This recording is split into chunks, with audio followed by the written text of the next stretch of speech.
Bem, meus irmãos e irmãs, estamos reunidos mais uma vez no meu canal do YouTube, A Hora do Macabeus, e hoje eu quero falar a respeito do pecado original. Por quê?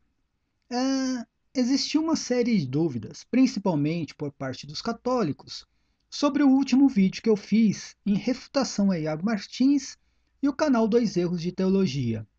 No meu vídeo, eu expliquei que a graça, né, que é um dom gratuito de Deus, tem a ver exatamente com o pecado original, né? Através da graça, é, somos purificados ou salvos do pecado original, o pecado cometido por Adão, que foi transmitido de geração para geração. Mas ficou uma dúvida. O que a graça tem a ver, por exemplo, com a vida eterna? Né? Através da graça não conseguimos a vida eterna?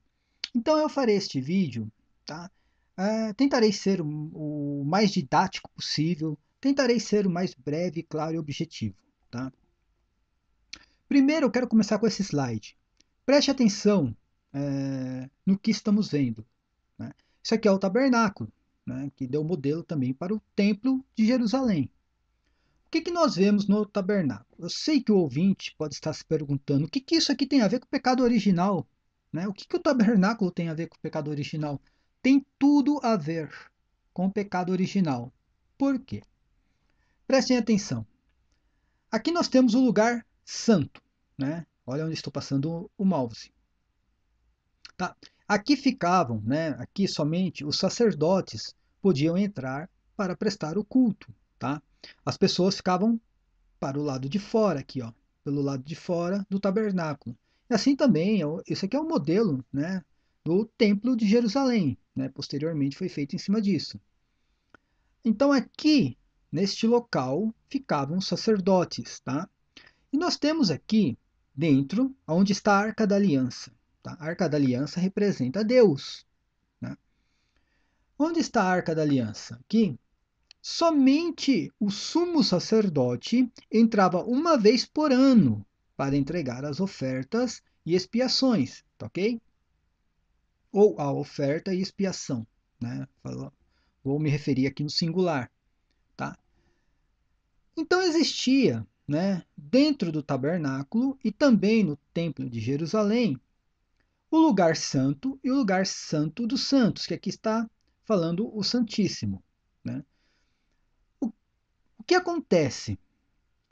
Este Este local aqui, o lugar santo dos santos, né, onde ficava a Arca da Aliança, que representava Deus, ele era separado por um véu.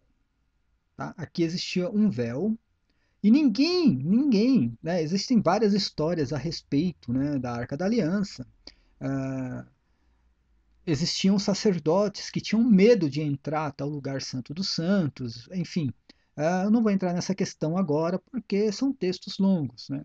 Mas o que o ouvinte precisa saber? Que ali, dentro do lugar santo dos santos, ficava a Arca da Aliança, que representava Deus, tá? E esse local estava dividido por um véu. O ouvinte se pergunta o que isso tem a ver com o pecado original. Tudo, porque esse véu representa o pecado original. Prestem atenção nesse outro slide que eu vou passar agora. Aqui, né, nós conhecemos esse texto de Mateus, né? Eis que o véu do santuário se rasgou em duas partes, de alto para baixo. Tremeu a terra, fenderam-se as rochas e etc. Tá? Esse véu se rasga bem no momento em que Jesus, chamando outra vez com grande voz, se entregou em espírito, né? Entregou o seu espírito ao Pai. Foi no momento em que Jesus Cristo morreu na cruz. Este véu se rasga. Qual é o ato simbólico, né, deste véu se rasgando? O que isso tem a ver com o pecado original? Tem tudo a ver. A partir do momento que Jesus Cristo é, morre na cruz, há a reconciliação da humanidade com Deus. Tá? Então, aquele símbolo todo que existia dentro do tabernáculo, né? Esse símbolo do lugar santo e o lugar santo dos santos, que era dividido por um véu, apenas o sumo sacerdote, uma vez por ano, poderia entrar em contato com este local, acabou, porque a humanidade foi reconciliada novamente com Deus. tá? O véu se rasgou, o pecado original acabou. O pecado original, né, que existem muitos protestantes que não acreditam no pecado original, nem gostam muito desse termo, né? Ele existe. Foi o pecado que Adão cometeu. E assim, não vale a pena entrar em questão o que foi esse pecado exatamente, como que Adão cometeu esse pecado, porque existe muita alegoria no livro de Gênesis, né? O que nós sabemos é que, que o pecado original entrou no mundo, tá? Ele causou um dano na humanidade. Aliás, ele causou um dano na história da criação. Por quê? Deus criou o homem para viver no paraíso eternamente. Não éramos para morrer, tá? Deus criou o homem para viver eternamente. O homem foi criado imaculado, em estado de graça. Olha só, o homem foi criado, ou Adão foi criado em estado de graça, né? E o que aconteceu? Adão, né, através do seu pecado, né, através da queda, o pecado entrou no mundo e entrou a morte. Então causou um dano no plano da criação. Por isso que existiu o plano da salvação, tá? Então, através de Adão, daquele pecado, através desse cidadão aqui que está ao lado de Eva, né? Todo mundo sabe o que aconteceu lá no livro de Gênesis. Através do pecado dele, a morte entrou no mundo, tá? E através do pecado, existiu um dano na criação. E o que, que aconteceu? Né? Eu vou explicar aqui de uma forma mais rápida e depois eu vou tentar detalhar isso. O homem foi expulso do paraíso, o homem passou a não ter mais a vida eterna, né? E o homem teve que começar a trabalhar, né? Teve que começar a ganhar o seu sustento através do seu suor. Mas o principal, existia agora uma barreira entre a humanidade e Deus. Por quê? No paraíso, Adão conversava com Deus assim como eu estou conversando com vocês aqui no meu canal, ou como eu converso com a minha esposa, com meus parentes. Tá? Existia uma intimidade de Deus com a sua criação. Através desse pecado, passou a existir essa barreira. Isso fez com que Deus planejasse a salvação da humanidade. E qual seria essa salvação? Trazer o estado de graça novamente para o homem. Ou seja, retirar, purificar a humanidade, né? E deixar, purificar a humanidade desse pecado e trazer de novo ao homem o estado de graça. Tá? Eu fiz aqui um, um organograma, se é assim que eu posso chamar. Se tiver algum erro de português aí, gente, não me chame de analfabeto, eu tive que fazer isso aqui correndo porque eu estou sem tempo, tá? Eu coloquei aqui, olha, todo mundo pode ver onde estou passando o mouse. Jesus Cristo é o centro. Existe um antes, tá? E um depois de Jesus Cristo. Por isso que no cristianismo, né? E no mundo hoje assim, antes e depois de Cristo. Existe um marco central que foi o quê? O nascimento de Cristo, tá?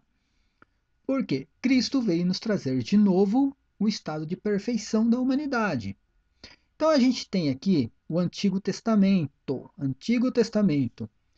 e depois o Novo Testamento. Esse termo não é usado por acaso, nem o Antigo nem o Novo. Tá? Esse termo tem um ato simbólico nele.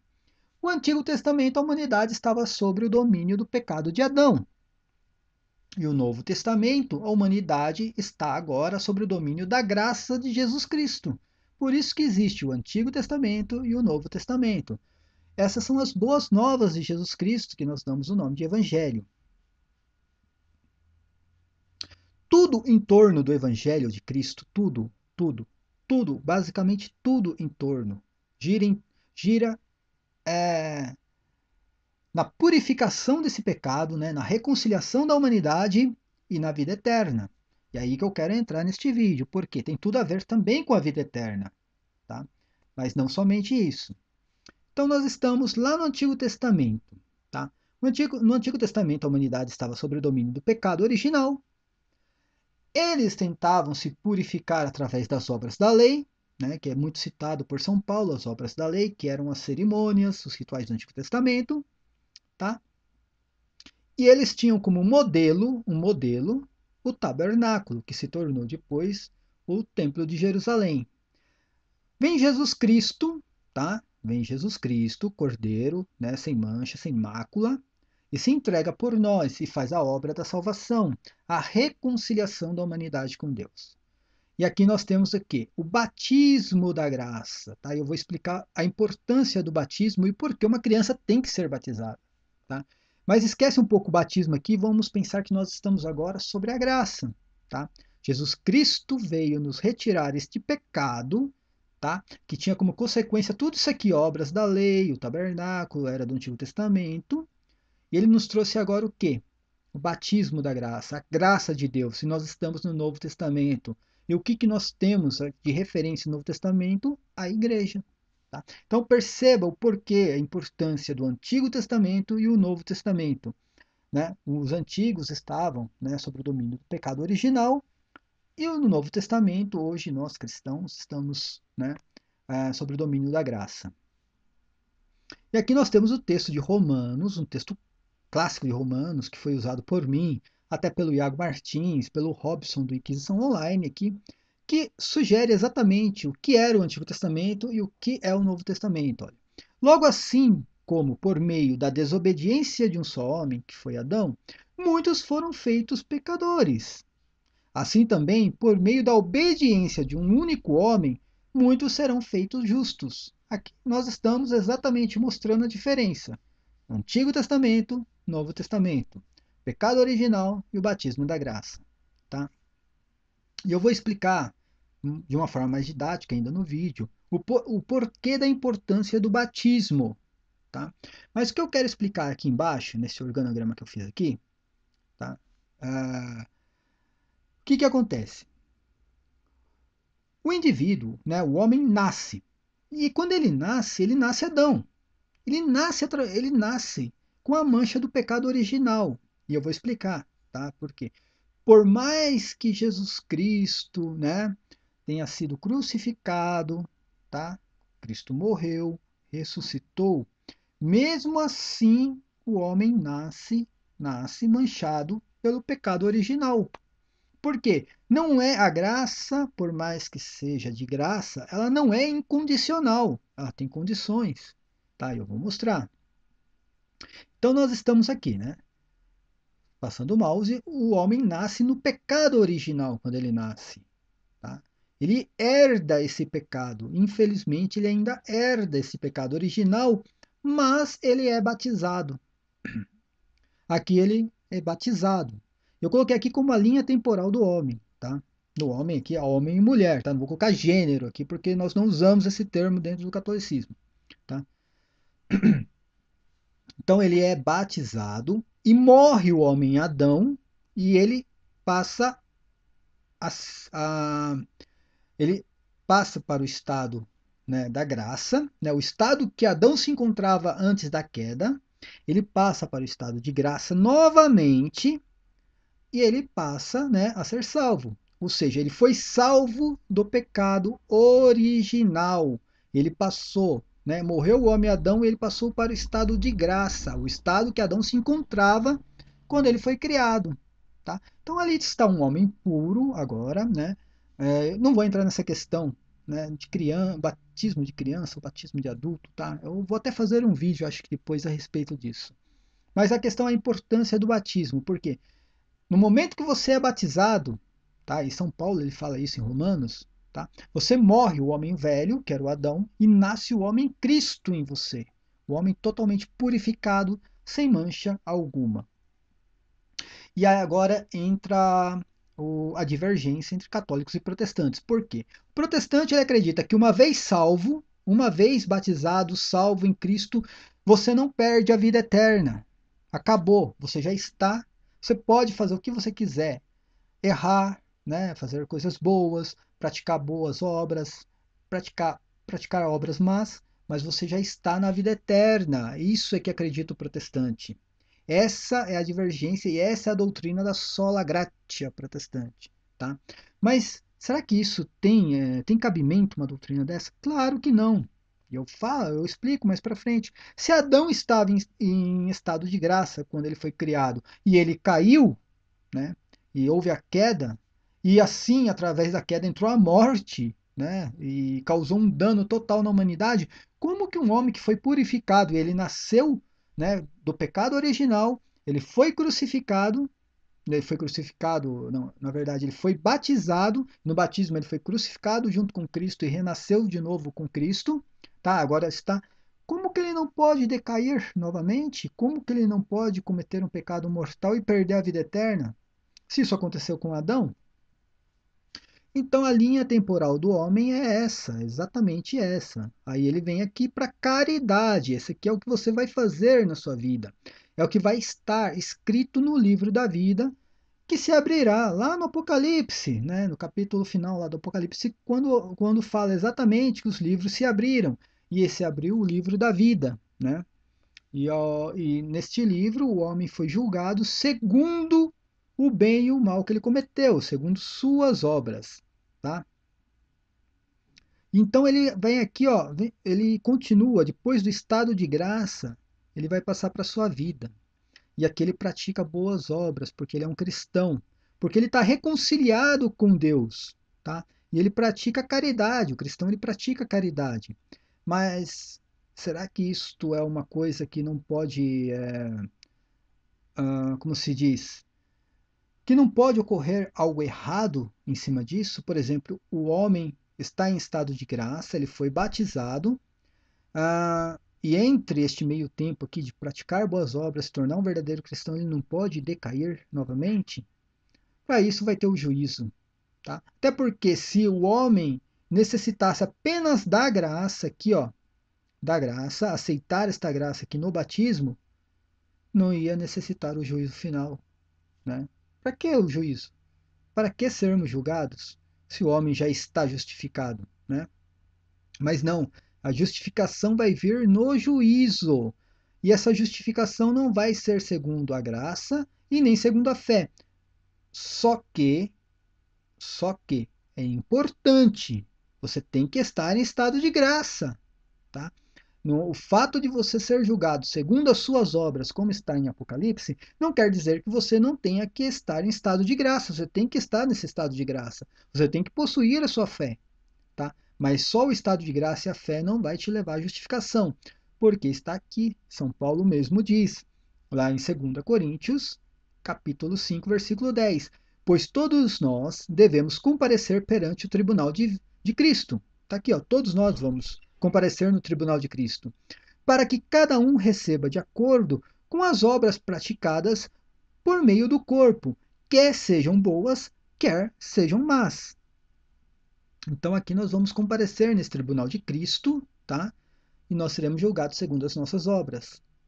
Mas é claro que você precisa também estar no estado de graça. Se você não recebeu a graça, você está devendo algo, né? Se você não tem fé, também você está devendo algo. Mas só a fé e a graça no dia do juízo não terá justificação. Cadê as suas obras? É isso que a Bíblia ensina. Sendo justificado, sim, você irá partir para a vida eterna. E aqui eu coloquei aqui a esperança que foi citado, né? Esse termo foi citado pelo nosso amigo Robson do Inquisição Online, tá? A esperança. Porque a partir do momento que nós estamos no estado de graça, nós criamos a esperança na vida eterna. Olha só, é a esperança que nós criamos na vida eterna. Não quer dizer que o homem já esteja salvo, tá? Porque ele vai criar esperança na vida eterna. Porque no dia do juízo você vai ser julgado segundo o bem e o mal que você praticou. Se você praticou boas obras, vai ser justificado para a vida eterna. E se você praticou obras más, infelizmente, o livro do Apocalipse mesmo diz o que acontecerá com essa pessoa. Tá?